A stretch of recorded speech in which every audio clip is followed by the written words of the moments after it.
the Lord. So,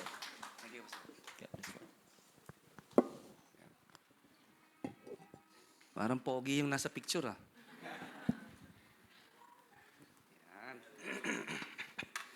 Yan, magandang umaga po sa inyong lahat. Yan. Yan. And so, sa lahat ng, naka-live tayo, Pastor?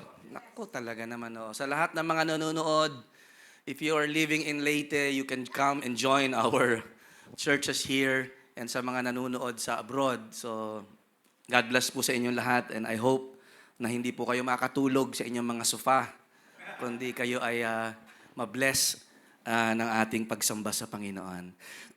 So, I bring you greetings from Singapore. So, 4 na araw na lang po, uwi na kami. So, 4 days, we'll be going back to Singapore. So, on behalf of the International Board, andito po ako. On behalf of the International Board, kung hindi nyo po alam, ang word international, may 6 na region. So, Canada, US, Europe and Mediterranean, Middle East, Asia and Oceania, and the Philippines. So, 6 na malalaking region po ang kapamilya natin. So, kung kayo mapapadpad sa Europe, sabihin nyo lang po, baka meron tayong church doon. At this moment, my son and his wife is in Greece. So, sabi ko, meron tayong Win Athens. Imagine niyo po, yung mga panahon na ito yung mga dominant culture ng first century. Ni Alexander the Great.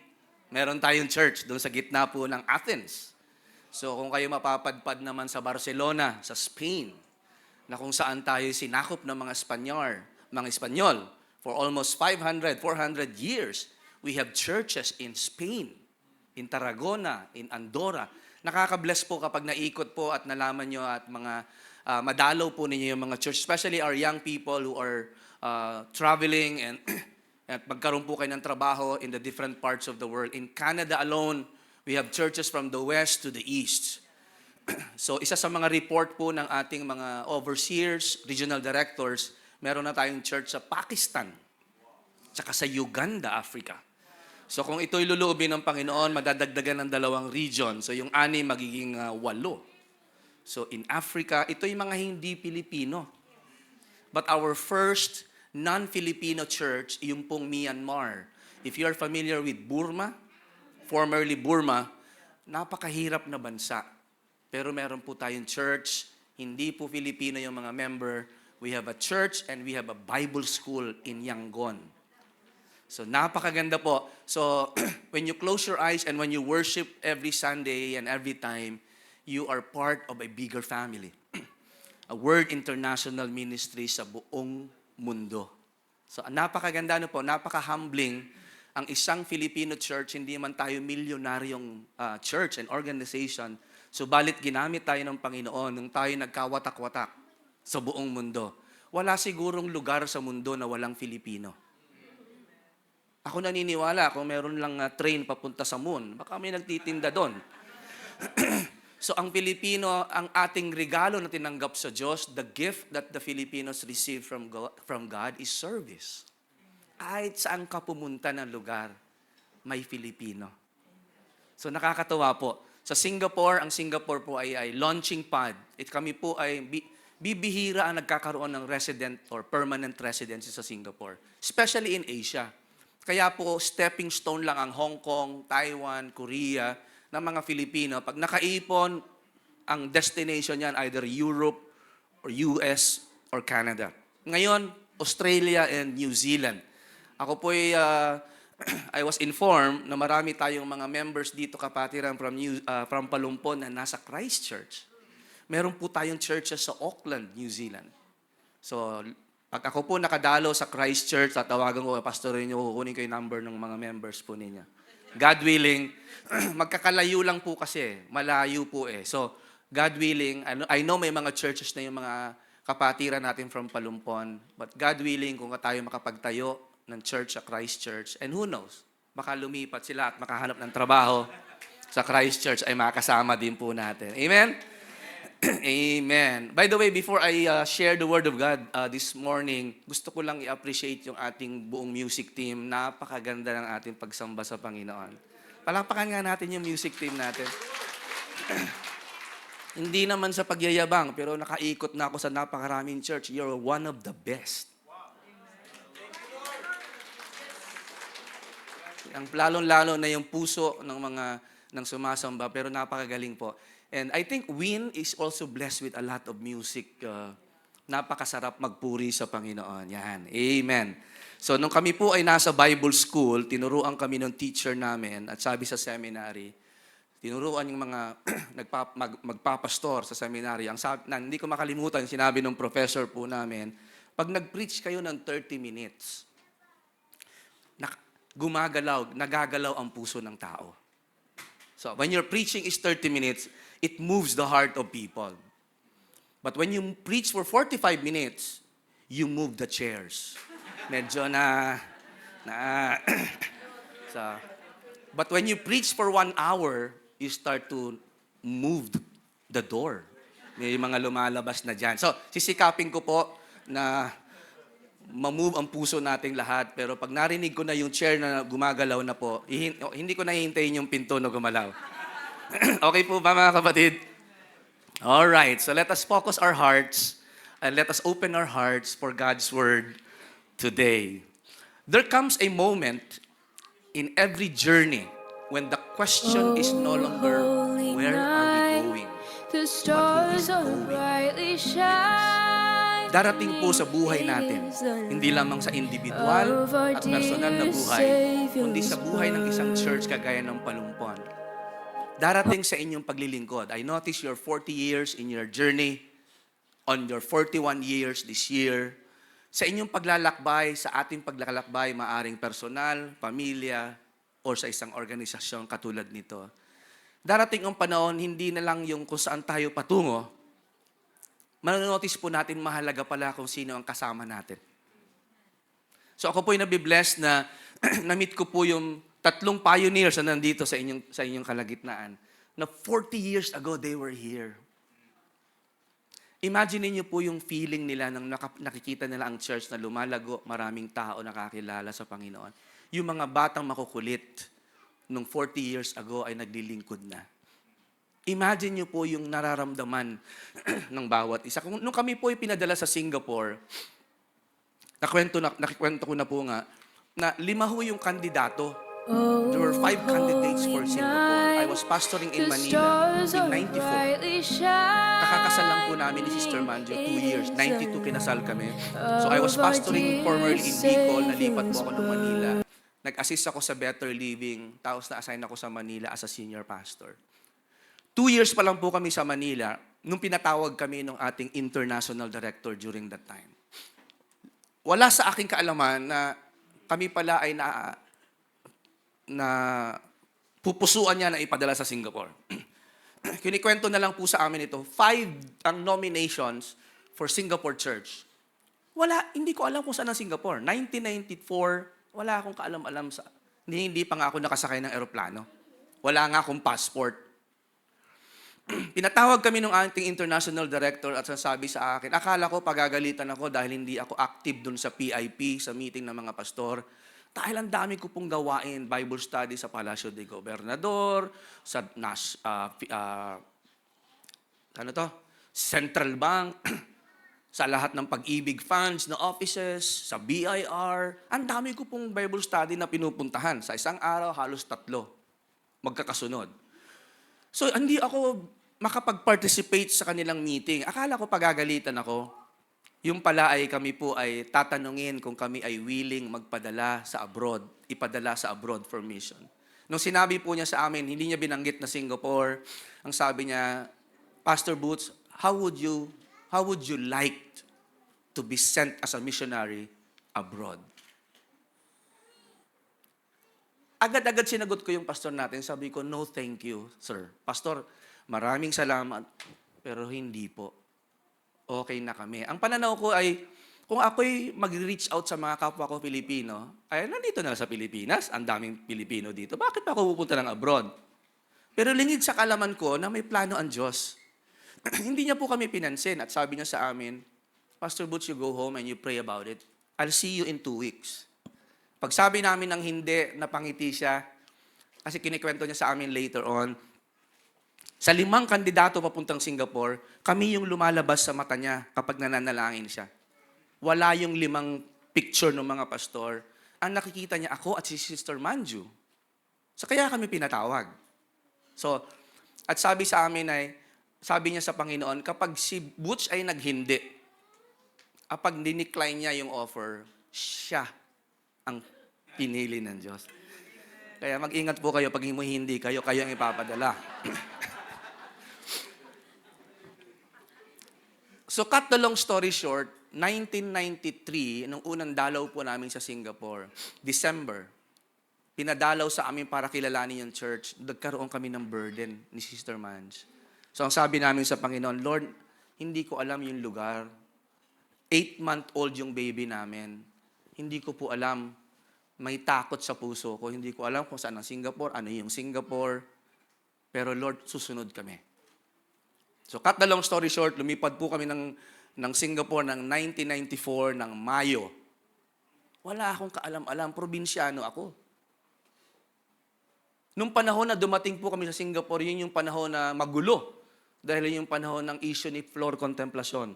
Kung natatandaan po ng mga nakakatanda. Dumating po kami sa Singapore, wala akong kaalam-alam, natatakot nga akong sumakay, baka maligaw ako and everything. Pero isang gabi, natutulog po yung mag-ina ko, nasa isang maliit lang kaming kwarto. Malaki pa yung opisina ni Pastor. Andun yung kama, yung kitchen na sa ilalim, nasa 3rd floor kami. Nakatira kami sa church. 3-story yung church. Nandun kami sa likod. Andun po yung switchboard ng buong church, na Singaporean church. Andun yung switchboard. Doon kami pinatira. So pag nagkakaproblema, may pumapasok sa kwarto namin, maayusin yung switchboard. So, isang gabi, wala namang reklamo. Bago natutulog po yung mag-ina ko, nagpipray ako, nag-aaral ako. And all of a sudden, I realized, Lord, na-realize ko po, dadating ang panahon, hindi na lamang kung saan ka papunta, kundi kung sino ang kasama mo. So sabi ko sa Panginoon, Lord, magkikipag-deal ako sa'yo. Kahit saan mo ako dalhin, basta kasama ko to. Payag ako. Ayaw kong mahiwalay sa mga mahal ko sa buhay. So yun lang yung prayer ko. Lord, dalhin mo ako kahit saan. Basta kasama ko, pamilya ko. So through the years, pag bumabiyahe po kami, bumivisit kami, the Lord provides, kasama ko po ang pamilya ko. Alam niyo po mahalaga sa ating pag-uusap ngayong umaga, sa ating message, na may mas mahalagang presensya na dapat nating kasama sa ating buhay. Ang bansang Israel, there is a moment in the journey of Israel when stopping became more faithful than moving. Alam niyo po, dadating sa panahon na yung pagtigil mo at hindi ka aalis ay mas maganda kaysa tutuloy ka. Israel was in bondage in Egypt for more than 400 years. Napadala sila sa Egypt hindi dahil sa kasalanan nila, because of the famine. Alala niyo yung kwento ni Jacob, nagkaroon ng famine, pero bago pa nagkaroon ng famine, si Joseph pinadala na ni Lord as a slave in Egypt. At siya sabi ni Joseph, nung nagkita-kita sila ng kanyang mga kapatid na ibinenta siya, you meant it for evil, but God meant it for good. So they were in Egypt for 400 years. The journey of Israel was not easy. Nilabas sila ng Diyos after 400 years. Pinakinggan ni Lord yung panalangin nila because they were slave in Egypt. Dumadami sila. Dumadami at nanganganak ang mga Hudyo. Ang daming mga Hudyo. Although pinapapatay ni Pharaoh ang mga bata, pero yung mga midwives, hindi nila pinapatay yung mga lalaki.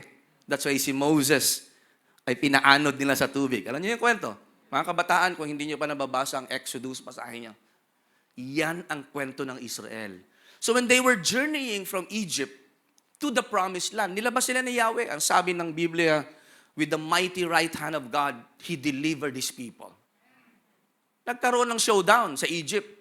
Lahat ng Diyos ng Egyptian at isang Diyos ng Israel, talo lahat. Yung 10 plagues, lahat yun Diyos ng Egyptians. Talo. Kumbaga sa showdown, sige nga, pakita niyo kung sino magaling. Walang ni isang nakatayo sa presensya ni Yahweh. Up to the last time, the firstborn of Egypt died. Ang sabi ni God kay Moses, sabihin mo kay Pharaoh, let my people go. So what, napaka-powerful. Nung nag-journey na lang sa Egypt, dumating sila sa punto sa Egypt after the giving of the Ten Commandments in Mount Sinai. Dumating sa punto ng journey ng Egypt, ng mga Israelites out of Egypt, na-realize nila ang isang bagay na mahalaga. Everything was ready except one thing.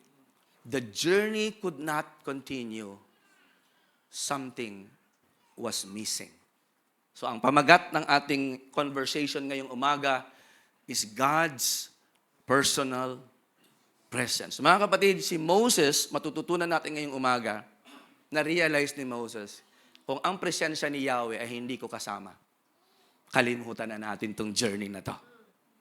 Sana sa buhay din natin ganon. Panginoon, gaano mang ka-attractive ang Europa, ang Canada, o ano man ang mga pangako ng mundo na ini-offer sa iyo, kapag hindi kita kasama, Panginoon, kalimutan na natin lahat. Huwag na huwag nating ipagpapalit ang presensya ni God sa anumang bagay na temporary. Ang dolyar bumababa ang rate. Kung ang pag-asa natin ay nasa pera, talo ka, anytime babagsak ang exchange rate. Sa gold, nandun ang ating pag-asa. Sa kayamanan na maaring mawalan ng halaga sa isang siglap. Pero ang presensya ni Yahweh, ang presensya ng Panginoon, ang isang bagay na non-negotiable. Non-negotiable. Kumbaga, kung ikaw ay nag-a-apply ng trabaho, meron kang isang bagay na hindi pwedeng i-negotiate. Kung wala yan, wala na itong interview na ito. God's personal presence. Mahalaga po yung word na personal. Hindi lamang presensya, kundi yung personal na presensya ni Yahweh. So Exodus chapter 33, ang sabi ni Moses, the famous line of Moses when he was talking to Yahweh, he said to God, if your presence or your Shekinah, if your face, if your presence will not go with me, do not bring us up from here. Bakit sinabi ni Moses yan? Ano ba yung nangyari? Bakit nakapagsalita si Moses ng ganito? Again, so pag may mga ganyang verses po, uurong tayo, tingnan natin kung ano nangyari. So atras. Pag umatras po kayo sa chapters 32 and onwards, makikita niyo po ang dahilan kung bakit si Moses, non-negotiable sa kanya ang personal presence ni God. Amen? How important is God's presence in our life? Tayo ba kagaya din ni Moses?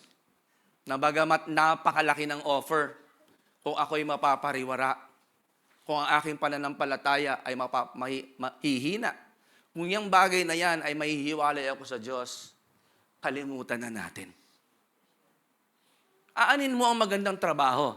Aanin natin ang maraming salapi na malungkot ka, wala kang kapayapaan. Dahil yan ay mga bagay na hindi nabibili ng pera. Pero hindi ko sinasabing tanggihan natin yon. Lord, kung kasama kita, magiging maganda ang lahat. So that is one thing that is non-negotiable. Bakit? Gaano kahalaga ang presensya ni God sa buhay? Sa buhay ni Moses, sa buhay natin, sa buhay ng lahat.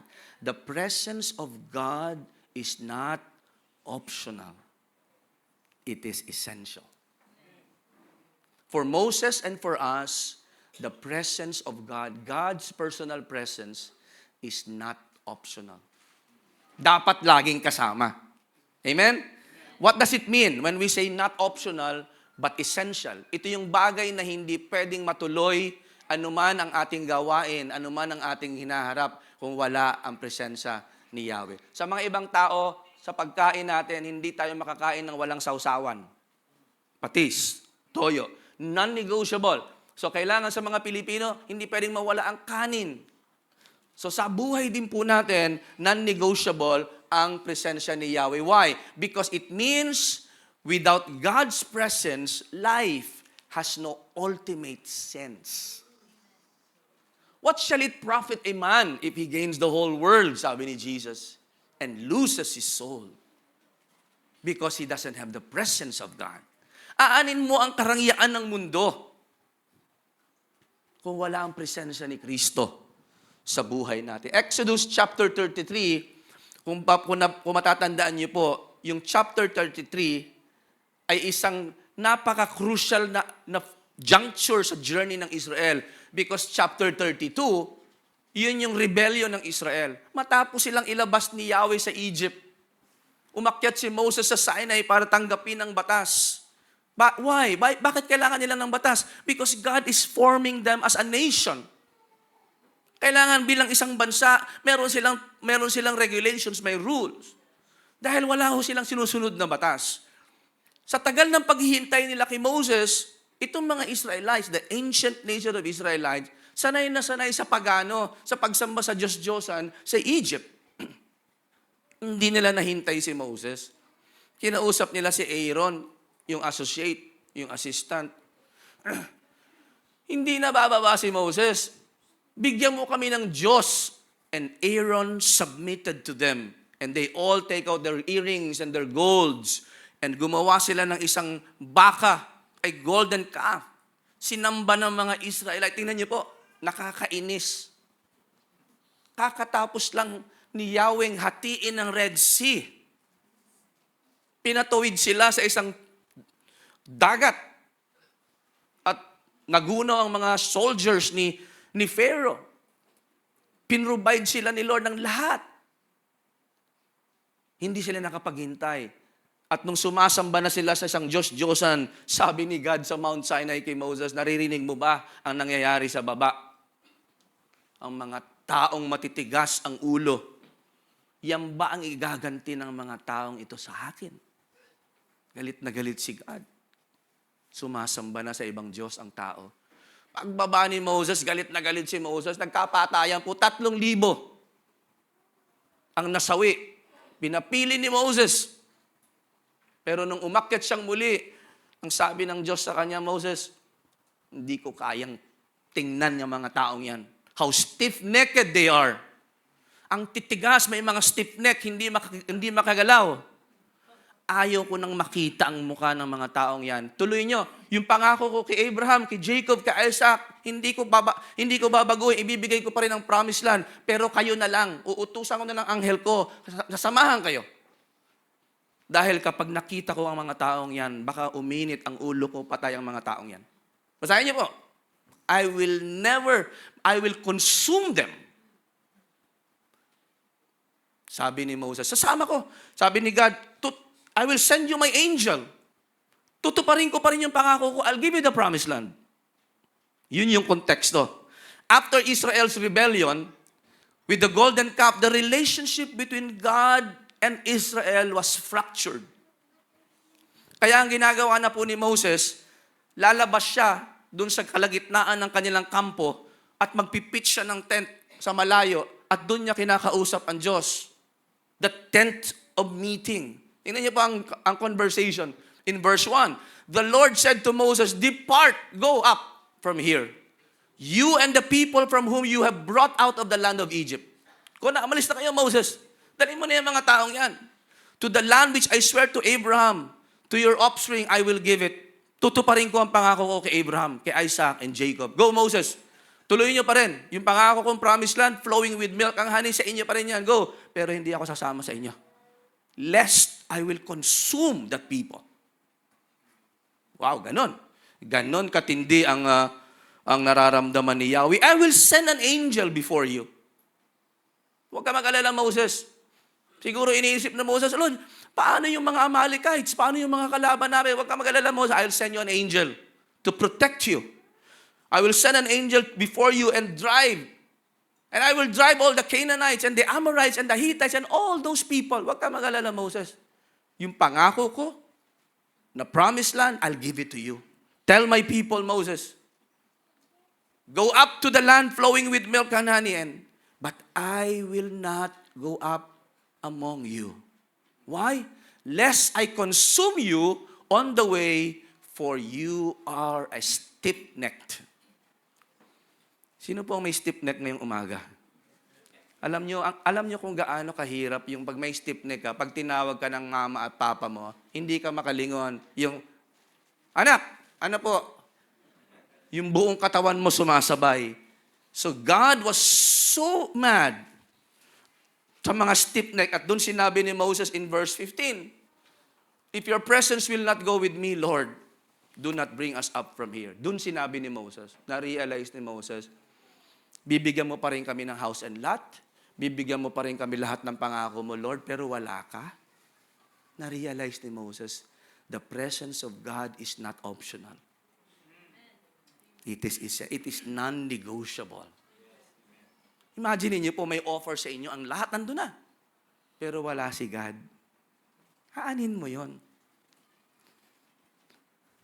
And then Moses reasoned out to God. Ang sabi ni Moses, how shall it be known that I have found favor in your sight and in your people? Is it not your going with us so that we are distinct?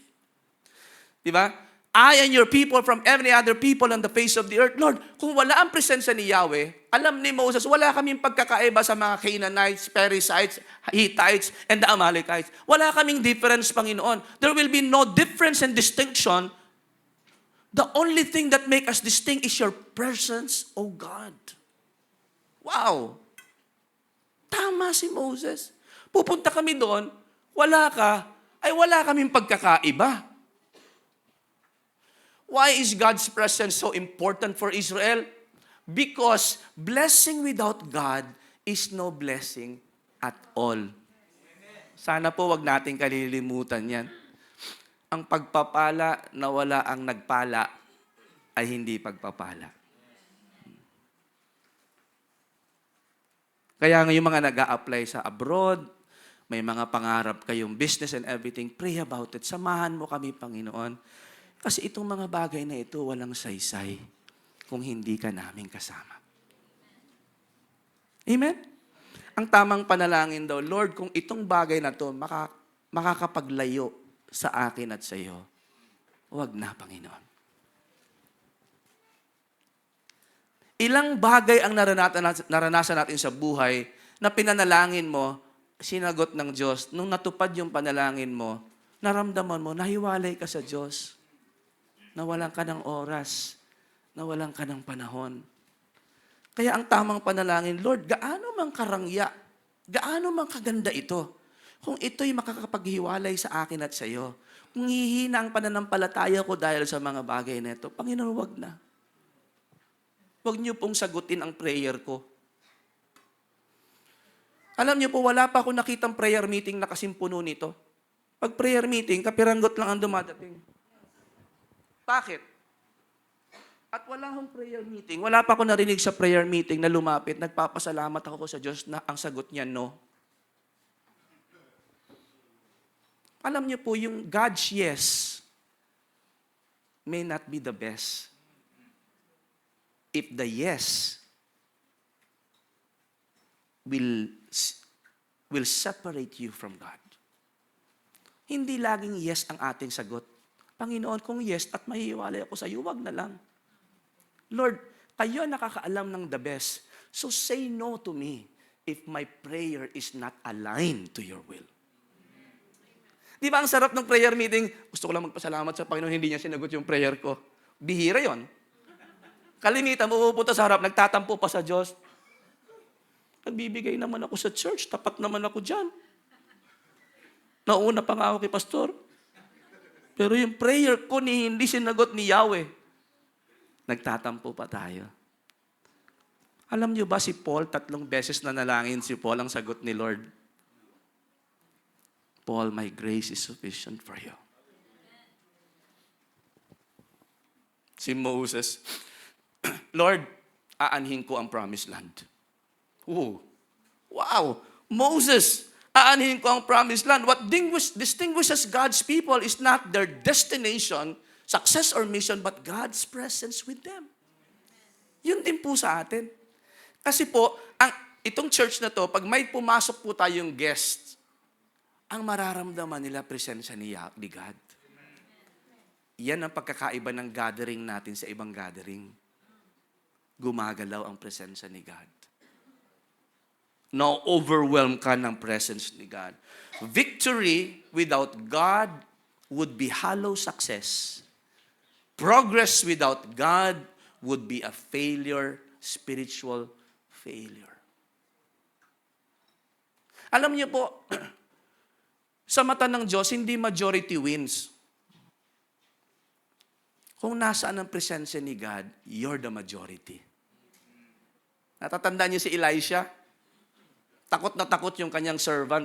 Paglabas niya sa tent, naku, nagulat siya. Napapaligiran sila ng mga enemies. Thousands of them. Sabi nung assistant ni Elisha, Master, napapaligiran tayo.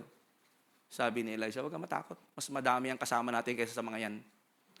Dalawa lang tayo, sir. Pinag-pray ni Elisha na mabuksan ng mata. Pagkita niya, wow, thousands and thousands of angels were around them. Kasi hindi majority wins. Kahit nag-iisa ka sa opisina, tayuan mo kapag kasama mo si God, you're the majority. Sa mundo, baliktad. Nag-iisa ka, hindi kailangan mas madami. Alam niyo po yung asin, pag nagluto ka ng isang kalderong sinigang, hindi naman kailangan isang kalderong asin. Kunti lang lalasa na. We are the salt of the earth. Kahit mag-isa ka sa opisina, tayo ano ang pagiging Kristiyano kasi magkakalasa ang opisina dahil sa'yo. Amen? Without God, di ba, victory would be hollow success. Without God's presence, the promised land is just another Egypt. Galing ni Moses. Aanin ko yan. Flowing with milk and honey. Walang pagkakaiba sa Egypt yan. Magiging slave din ako dyan kung wala ka ang personal presence ni God. Galing. Alam nyo, napakagaling talaga itong lesson natin sa Biblia. God's presence is the defining reality of His people. Maging sa panahon natin ngayon. Hindi yung ating talent, hindi yung karangyaan natin, hindi yung ating hanap buhay, hindi ang ating yaman ang nakaka-distinguish sa atin at sa mundo, kundi ang presensya ni Kristo sa atin. The land, success, victory means nothing without Him because God's people are not marked by where they are going, but who goes with them. Sa opisina nyo, mararamdaman ng mga ka-opisina nyo, kasama nyo sa trabaho, meron kang something sa buhay mo na wala kami. May ipakwento po ng isang elder namin. Singaporean. Kinikwento niya po sa akin. Naging vice president po siya ng Citibank. So, sabi nitong elder na ito, kinikwento niya sa amin, sa opisina nila, kilala siyang Kristiyano at tinututya siya. Pini-persecute. But he's very vocal as a Christian. He's very strong Christian. One time daw po, may business trip silang lahat sa office. Siyempre, mga director, matataas ang posisyon, mga first class, business class, ang sakay. Kaya lang, nakano po siya, chance passenger siya. So, hindi niya pa alam kung makakasama siya. So, naghihintay daw po sila sa boarding gate. Lahat ng mga persecutor niya, mga kaopisina, confirm yung ticket. Siya lang ang hindi. So, tinignan siya ng mga kaopisina niya, mga kapwa niya executive, at ang sabi, akala ko ba may Diyos ka? Ba't hindi sinagot ni Yahweh, ni God ang ticket mo? Ba't kaming lahat? Confirm, ikaw, chance. Alam mo, ang galing na sagot niya. Nakaupo lang daw siya at ngumiti siya. Sabi niya, hindi ko naintindihan, hindi ko alam kung bakit ako lang ang hindi na-confirm. Lahat kayo nandyan, hindi ko alam. Baka naman hindi makarating yung eroplano sa kapupuntan, hindi ko alam. Natakot daw yung group. Huwag kang ganyan. Sabi niya, hindi ko alam kung bakit ako lang ang natira dito. Sabi niya, hindi ko alam. Kaya sabi niya, nagtitiwala ako sa Diyos ko, alam niya kung bakit. So I pray na yung eroplano niyo makarating. Yung mga kapwa niya executive, natakot. Let's pray that he will be part of our team. Last minute daw po before the boarding close, nagkaroon ng available seats. Pagpasok daw po niya sa eroplano, palakpakan lahat ng kaopisina niya. Kasi, salamat. Sigurado tayo makakarating ang eroplano. Tingnan niyo po, even in that simple stories, they know Hindi ka takot Tiwala ka sa plano ng Diyos sa iyong buhay. Ang sagot ni Yahweh kay Moses, Moses pleaded and interceded for Israel, sabi ni Lord. And the Lord said to Moses, this very thing that you have spoken, I will do. For you have found favor in my sight, and I know your name. Wow! Si Moses mediated between the nation of Israel and God. Sabi ni Moses, Lord, kalimutan na natin. Be patient with your people. Para pong binibigyan tayo ng echo, ng pinopoint in the future pagdating. Moses interceded, pero may dadating one that is greater than Moses, who will be the mediator between God and man. The man, Christ Jesus. Sabi ni Paul kay Timothy, there is only one mediator between God and man. The man, Christ Jesus. Dumating ang panahon, Jesus interceded for the whole world. Moses only interceded before Israel, on behalf of Israel. But Jesus stood in front of God, interceding for the entire humanity. Father, forgive them, for they do not know what they are doing. Someone greater than Moses came, the high priest, better than the high priest of Israel. Na once a year pumapasok sa Holy of Holies, once a year they have to repeat the sacrifice. But Jesus, as the greatest high priest, He only entered once and for all. At hindi na muling naulit. Dahil yung sacrifice ni Jesus is sufficient. Wow, napakaganda po. So pinapakita dito sa atin na si Lord may nag-intercede and God showed mercy to Israel. Dadating ang panahon. It's all signposts to the future. Someone greater than Moses will come. God's presence returns because of a mediator. Not because Israel deserve it. Tayo din. Hindi tayo makakasamba ng gawain natin ngayon kung hindi sa ginawa ni Kristo sa krus ng Kalbaryo. Sabi ng author ng Hebrews, we can now enter the presence of God with boldness, not because of our strength, but because of what Christ has done for us. God showed mercy to Israel as a signpost that I will show mercy in the future. Not only to Israel, but to all humanity. Eventually, fast forward sa New Testament, God's presence moved from the tent to the temple. Alala niyo yun? From the temple to Christ, and now through the Holy Spirit, God dwells within each and every one of us. There is a good news, mga kapatid. Kung si Moses takot na ang presensya ni God ay hindi sasama sa kanya, sa atin sa New Testament, wala na tayong dapat ipangamba. Bakit? Ang presensya ni Yahweh ay nananahan sa bawat isa sa atin. What we have today, wala kay Moses. Sa Old Testament, ang banal na spirito binibigay lang sa mga taong chosen, the priest, the prophets. Hindi sa lahat. Pero pagdating ng Pentecost, tumayo si Peter at sabi ni Peter, ang mga nakikita niyo, hindi kami lasing. 9:00 pa lang. Sabi kasi ng mga tao, mga lasing na, they speak in other tongues. Sabi ni Peter, no, ang nakikita niyo, fulfillment ng prophecy ni Joel, that in the last days, God promised, I will pour my spirit into all flesh, sa lahat. Bata, matanda, babae, lalaki, free or slaves.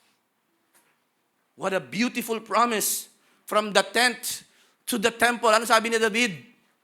Nung David was already the king of Israel. Sabi ni David, Lord, nakakalungkot naman, ikaw nakatira ka sa tent, ako sa palasyo. Gagawang kita ng templo, ang sabi ni God kay David. No, David. Doon niya ipinangako, hindi ikaw ang magtatayo ng templo para sa akin.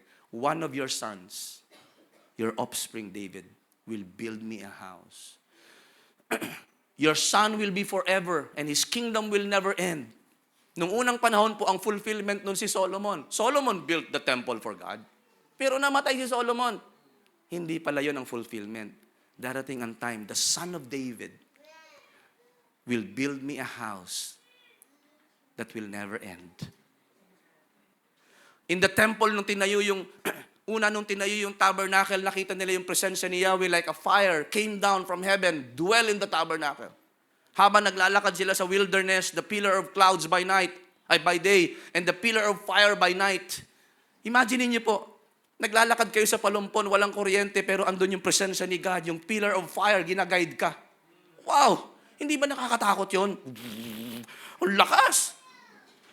Nandito sa palumpon yung presensya na yun. Imagine niyo buong city, buong land of Leyte. Hindi niyo pa ma-imagine, ang lamig sa disyerto. That fire makes them warm.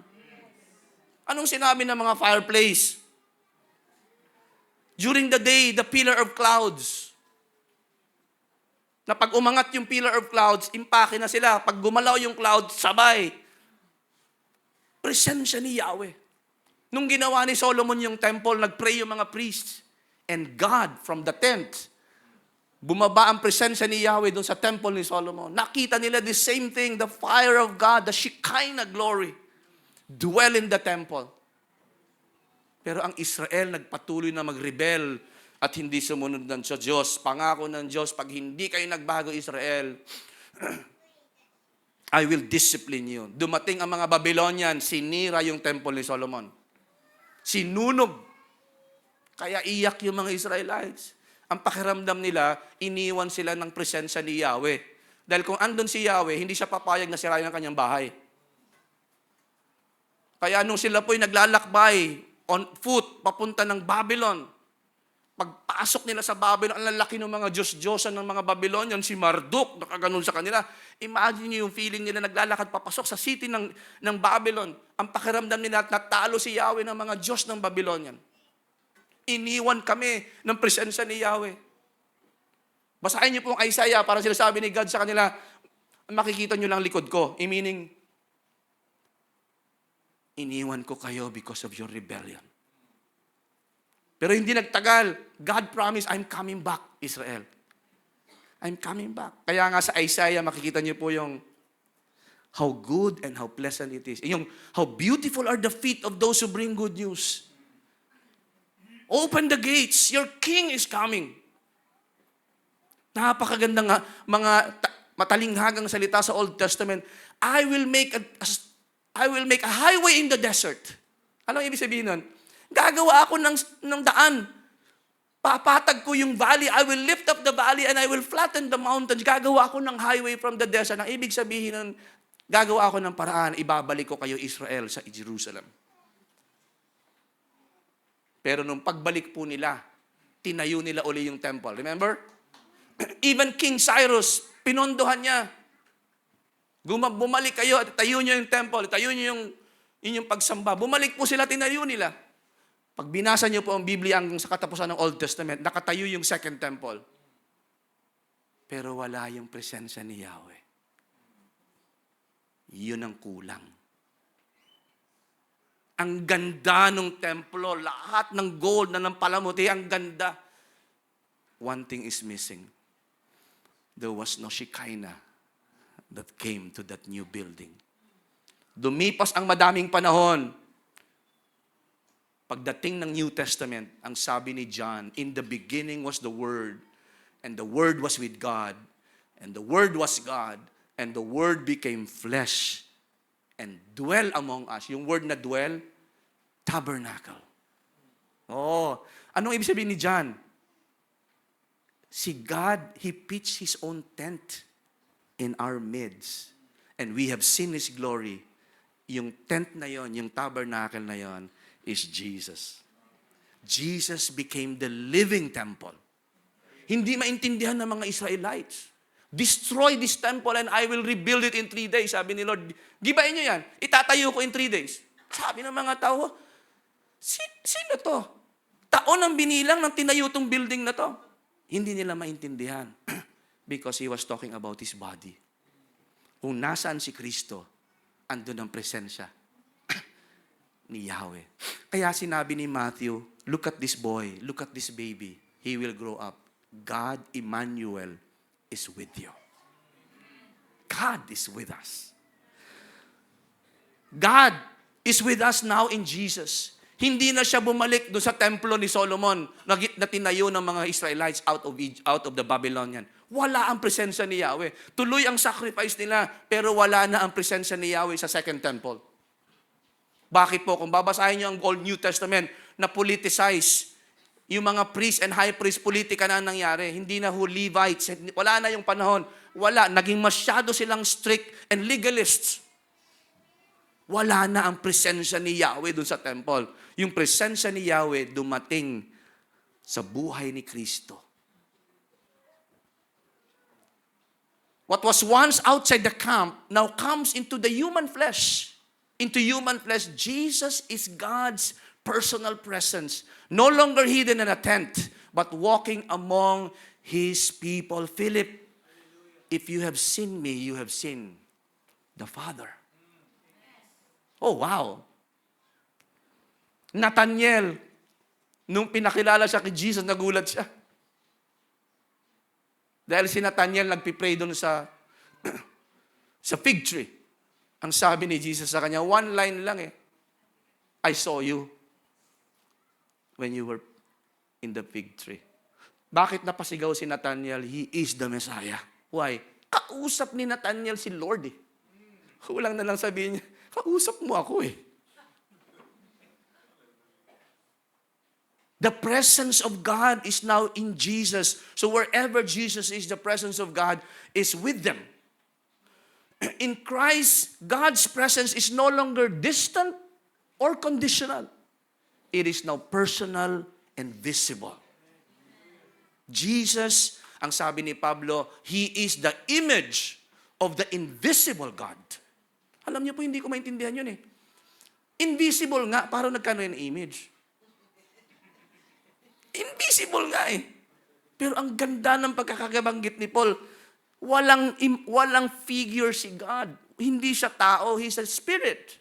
But He came down and showed to us in humanity who God is. And Jesus on the mountain before He launched His kingdom, kahapon tinuro ko po sa inyo ito, nung Friday.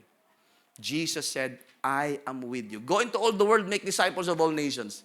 And He ended His launching by saying, I am with you always to the end of this age. Better than Moses.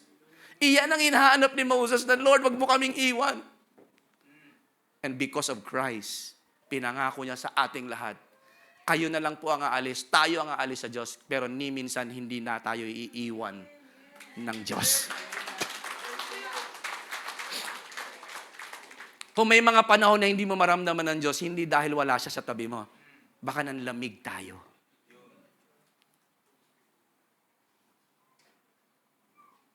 Amen? Napakaganda. Kaya nung binabasa ko si Moses, sabi ko, buti na lang wala tayo sa panahon ni Moses. In the new covenant, we have a better covenant. Jesus already promised, wag na kayo mag-alala. I will be with you in your journey. Siguraduhin mo lang na lagi mong alam at lagi kang nakakapit kay Kristo. Draw near to God and He will draw near to you. That's why the author of Hebrews says He is the same yesterday, today, and forever. Fix your eyes on Him. Fix your eyes on Jesus. God is not only with us, God is in us. Hindi ba kayo natutuwa dyan? Hindi maintindihan ng mga disciples yan nung kinikwento ni Jesus. Right now, I am with you. But someday, the Father and I will be living in you. Sabi siguro, ano kaya ibig sabihin nun? Living in us? Hindi nila maintindihan. Nung nag-resurrect si Jesus from the grave, sabi niya, hintayin niyo ako sa Jerusalem. Don't go. Wait in Jerusalem. Akit ako sa Father. Hihilingin ko ang banal na spirito na bumaba, ibibigay ko sa inyo. Wait in 10 days. Naghintay sila. Parang tayo, ganito karami, 120 disciples waiting on the upper room. Sinurprise sila ng Lord. On the 50th day, Pentecost. Bigla na lang sila nakarinig ng animoy bagyo. Malakas na ihip ng hangin. Pag silip nila sa bintana, yung mga kahoy nakatayo. Wala namang gumagalaw. Yung dayon, hindi namang gumaganon. Pero narinig nila yung sipol ng hangin. Like a rushing mighty wind. Gumaganon. Sabi siya, ano nangyayari? And then nakita nila yung tongues of fire coming on each one of them. Tingnan niyo po panahon ng tabernacle, bumaba ang presensya ni Yahweh in the fire, in the tabernacle. Nung tinayo ni Solomon yung temple, bumaba ang presensya ni Yahweh into the clouds, Shekinah. The second temple, wala. Because when the church was born, bumaba uli yung presence ni God. We are the living temple of God. Sabi ni Pablo sa mga Corinthians, don't you know that you are the temple of God in Corinth? That God dwells in you, Corinth. Hindi nila ma-visualize, hindi natitira si Yahweh sa palasyong o sa temple made by hands because He now lives in the church, in the living body of Christ. So, tayo pag sumasamba, ang powerful yung worship natin kanina. Paglabas nyo po sa pintuan ng ito at umuwi tayo sa kanya-kanyang bahay, bukas nagkanya-kanya tayo ng negosyo, trabaho, saan man ang mga estudyante pumasok sa school, ang presensya ni Yahweh kasama natin. Hallelujah. So kapag nakipagkaibigan kayo, nag-connect kayo sa inyong mga kaibigan, and you share the gospel, ramdam nila ang presence ni Yahweh. Ang presensya ni Kristo ay sumasa atin. Amen? Oh, wow. The presence Moses feared to lose is now permanently given. No longer merely goes with his people, but he lives in them. Yung mama ko, paglalabas sa bahay, yung altar namin nandun sa may hagdanan. Samahan niyo po ako sa biyahe ko. Naiiwan yung altar sa bahay. Pagbalik ng mama ko, magpapasalamat dun sa altar. Pero ngayon, wala na tayo ng altar na gano'n kasi nasa puso na natin yung altar. Kasama natin paglabas at pagpasok. Di ba mas mabisa yon? Sabi nga nung isang pastor, bago lang akong Kristiyano noong 1980, talagang, yung Diyos daw dati natin, nakikita natin. Pero hindi tayo nakikita. Kasi isa lang ang tingin niya eh. Pag nandito ka, hindi ka niya makita eh. Pag nasa likod ka, hindi ka makita. Kaya nakakagawa tayo ng lahat ng kaguluhan sa buhay. Nakakatago. Sumisimba naman, pero gumagawa ng kalokohan. Hindi tayo nakikita ng Diyos natin. Yung Diyos natin, kita natin. Pero ngayon, hindi mo makita ang Diyos, pero kita ka niya. Wala tayong lusot. Wow, that's so powerful. Amen? Oh, that's so from God's presence outside of the camp to presence among us in Christ to presence within us through the Holy Spirit. Bago kayo sumakay ng eroplano, bago kayo sumakay ng boat papunta sa Cebu, you close your eyes and said, Lord, salamat kasama kita. Dumaan man sa di ako kasama natin. Galing talaga ng ang kanta ng Pilipino, no? God's presence is no longer a privilege of a few. In the Old Testament, mga priests and king and prophets lang ang binibigyan. Ang Espiritu ng Diyos. It's no longer a privilege of few. Baka iniisip natin, ang presensya ni God, nakipastor Jeru lang, nakipastor Bus lang. Hindi. Ang sino mang tumanggap kay Kristo ay naisilan ng muli ng banal na Espiritu Santo. Kung anong meron kami, meron kayo mga kapatid. Walang special favor.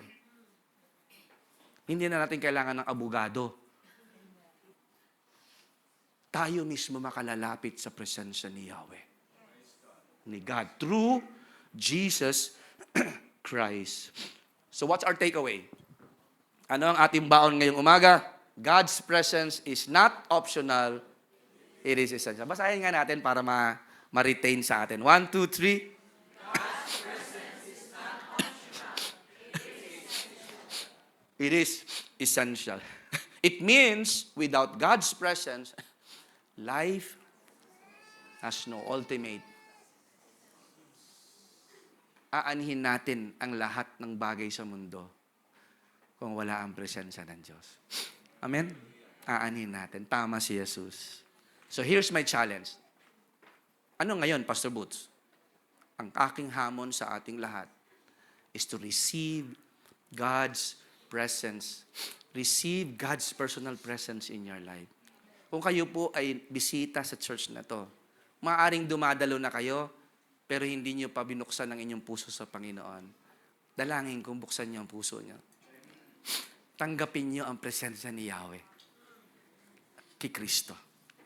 Because when you believe in Jesus, the Spirit of God, kung paano bumaba ang presensya ni Yahweh sa tabernacle, bumaba ang presensya ni Yahweh sa temple ni Solomon, once you believe and you open your heart, imagine niyo mo, bumababa ang presensya ng Diyos at mananatili sa inyo. hanggang sa huli ng buhay. That's why my prayer to all of us today, especially to those who are still, you have not done, hindi nyo pa ho binuksan ang inyong puso. Receive God's personal presence in your life. And you will be transformed. Mararamdaman nyo po ang biyaya, ang mayamang awa ng Diyos, kapayapaan, pag-ibig, kagalakan na hindi mabibilang. At ang church na to, nandito every Sunday. You can always come and this church will guide you to grow in the grace and in the knowledge of Jesus. Amen?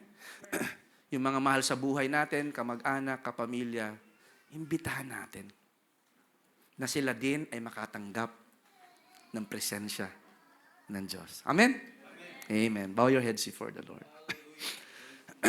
Hallelujah. Aming Diyos at aming Ama, buong puso kami nagpapasalamat sa presensya mo sa kalagitnaan namin ngayon. Lord, your mighty presence, your sweet and loving presence, O God, is powerful. Simula pa sa aming panalangin kanina, sa awitan, dama namin ang presensya mo, Panginoon. Salamat po. Hindi dahil sa aming kabutihan, hindi dahil sa aming katuwiran, dahil wala kami noon. Subalit, minahal mo kami. You dwell in each and every one of us. Para makasama ka namin hanggang sa dulo ng mundo. Panginoon, salamat po. Gabayan niyo kami ng iyong banal na Espiritu. Hubugin niyo kami ng iyong Santong Espiritu na patuloy kaming lumago, lumakad sa katuwiran at maging kawangis po ninyo. Lord, thank you for this church. I pray for Pastor Jeru and Pastor Miriam. Sa lahat po ng mga leaders, sa lahat ng mga manggagawa. Panginoon, salamat. Patuloy mong pagpalain ng church na ito na marami pang maabot dito sa Leyte, hindi lamang sa Palumpon. Marami pang matulungan ng church na ito. Pagpalain niyo po ang bawat member ng church na ito. Ang kanilang mga hanap buhay, ang trabaho. Lord, i-bless mo sila so much na maging daluyan sila ng pagpapala para lalong umangat ang gawain mo dito sa Palumpon. Na marami pa kaming maabot ng mga tao, mga lugar. Hindi lamang po madalhan ng Ebanghelyo, kundi ma-disciple. To put up a church and create a community, Lord. A discipling community. Hanggang sa pagdating mo, Panginoon. Salamat po, Ama. Nawa ang iyong pabor, ang presensya mo ay manatili sa puso at sa kalagitnaan ng gawain ito. Salamat, Panginoon, sa mga dadalaw sa church na ito, sa mga kahalubilo po namin, sa bawat handshake, sa bawat kamustahan, madama ng aming mga kaibigan na ang presensya mo ay sumasa amin. Purihin po kayo, Panginoon. You are worthy of all the praises. Father, thank you for blessing your temple here in Palumpon. Your living temple. Na magningning, magliwanag, maramdaman ng mga taga-Palumpon ang iyong pag-ibig, makita ang liwanag sa pamamagitan ng church na ito. In Jesus' name, amen and amen.